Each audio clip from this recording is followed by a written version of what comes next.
John Maynard Keynes in French.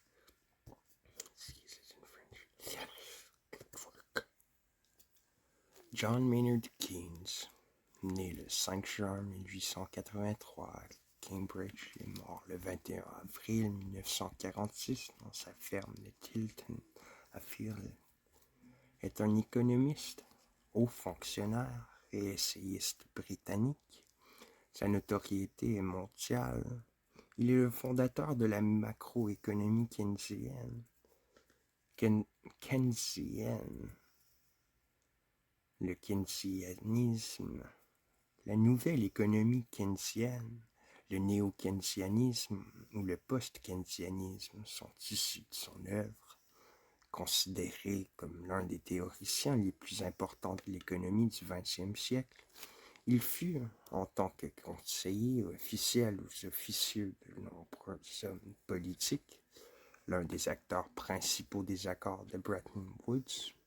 Après la Seconde Guerre mondiale, jeune, il rencontra aussi le succès en tant qu'auteur avec l'écriture d'un livre sur le traité de Versailles intitulé « Les conséquences économiques de la paix », publié en 1919, et la rédaction d'articles pour des journaux et des revues. Sa première somme théorique fut le traité sur la monnaie, mais son œuvre majeure est sans conteste la théorie générale de l'emploi, de l'intérêt et de la monnaie, 1936. Livre qui, après d'autres, s'en prend à la loi de Say, l'un des fondements du laisser-faire.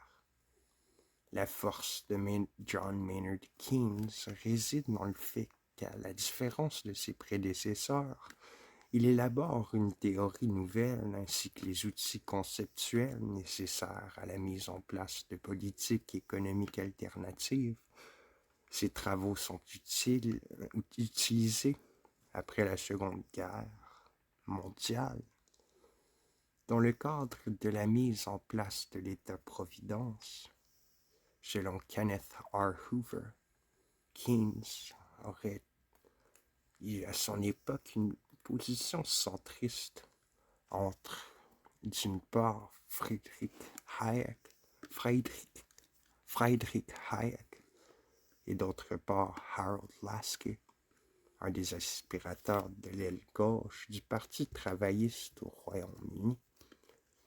Il est souvent considéré comme ayant donné aux sociaux-libéraux britanniques la théorie économique qui leur manquait. Sa pensée, notamment le courant keynésien, dit de la synthèse néoclassique qui prédomina longtemps aux États-Unis, perdit de l'aveu même de ses partisans une grande partie de son influence à partir du débat des années 1980 avec la montée en puissance du monétarisme et de la nouvelle économie classique qui promouvait alors la déréglementation financière.